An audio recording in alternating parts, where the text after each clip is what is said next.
Hey guys, welcome back to my channel. So today's video is going to be slightly different.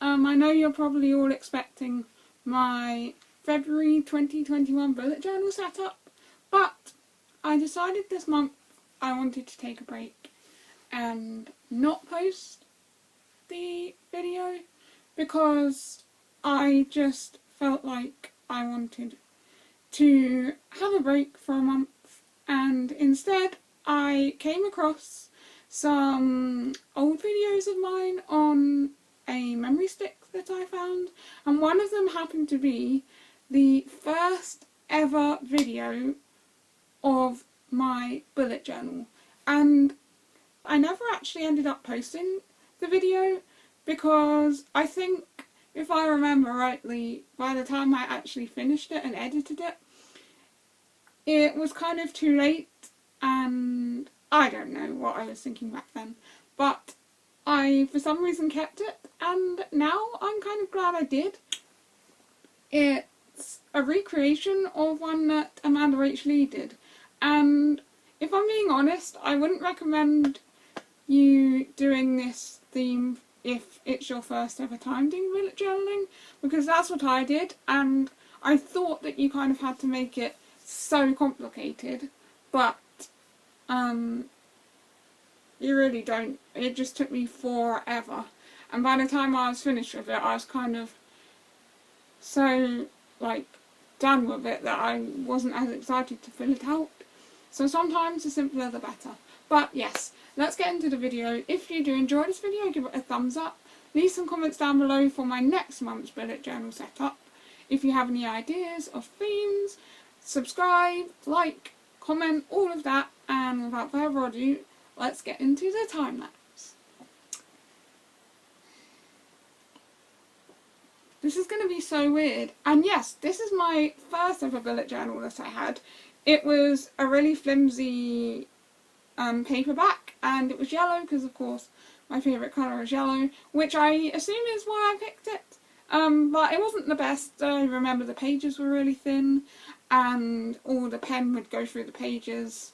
But yes, this is my first ever bullet journal setup, and I recreated one of Amanda H. Lee's setup, which was a jewel theme, I believe.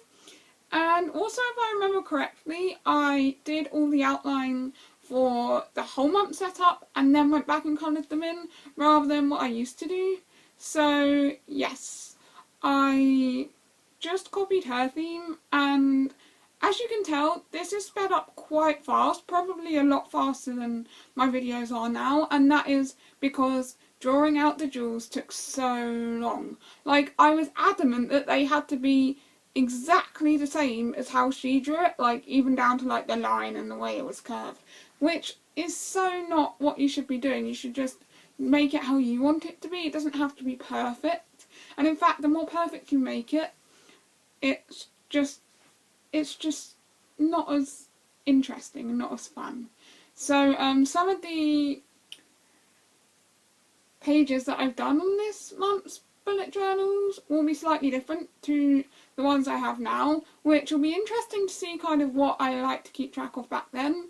Although I do have a feeling that probably most of them are just ones that Amanda used, because I didn't really know at the start what I wanted to keep track of. My mood tracker and habit trackers are pretty much similar to how I do them nowadays, which is kind of interesting.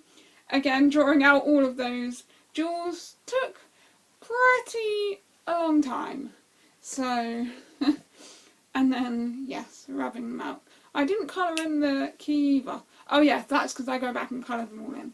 So the next page is an expense tracker. So I think I did kind of use this for a while. I assume it's probably before online banking was a thing for me. But it's just a way to keep track of what you're spending and how much and so on. And then the next page is a packing list.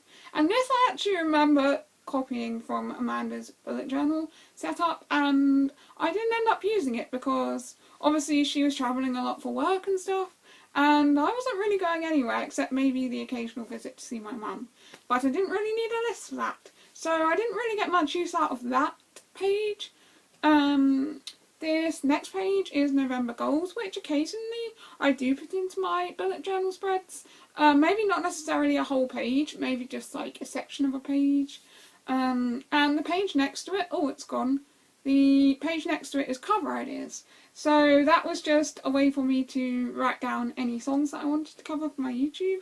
Which, again, I don't really think it needs a whole page because it's not as if I'm going to do 20 songs in a whole month.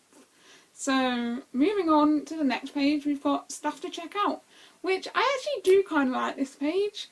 I do add it in every now and then, but it's kind of like if you see any movie titles or TV shows, podcasts or books that you hear about and you think, oh, I don't want to forget that, I want to check it out, and you can write it down. And maybe tick them off if you've seen them or listened to them, which I think is really cool. So the next page was my weekly spreads page, and that's basically, I did them separate to my daily spreads page, which I now kind of just do all in one. So the weekly one was kind of the events and tasks, and then my daily spreads, actually I used to track completely different things to what I track now, which is kind of interesting. So it looks like I used to track my sleep, how much sleep I was getting, a food diary, which I kind of do now also, and also entertainment. So I believe that was kind of like how many hours a day I was spending on screens, so that I could kind of learn to not be so screen heavy and maybe get outside, read books, do some arty stuff. And this next page is actually kind of a cool one, but I kind of faded it out of my bullet journals because I wasn't using it so much. And it's called A Doodle a Day, which I saw some in someone else's bullet journal, I believe. And it's basically, there's a square for every day, and then at the end of the day you just draw a doodle, like a memory from that day. Which was kind of fun, and yeah, here I think I'm going to go and colour it all in the purple theme. But yeah, Doodle a Day is kind of fun. Like, a lot of these spreads can work for you or for other people, but a lot of them I kind of start with, and then you kind of, as you progress in your bullet journaling, you work out what works for you and what doesn't, and you add other spreads in that you find or ones that you think of yourself, which is just the fun of bullet journaling. Like, it's changing all the time. It's not necessarily exactly the same. Each month you find different spreads that you want to use, you find different layouts of the spreads. Like, you might find that horizontal works better, or you don't use a whole page for something, so you could put it on half a page. And that's the beauty of it, really. It's just unique to you and your style and your lifestyle. So yeah, that's kind of crazy to look at how far I've come in my bullet journaling. And you can kind of see that the pen goes through the page.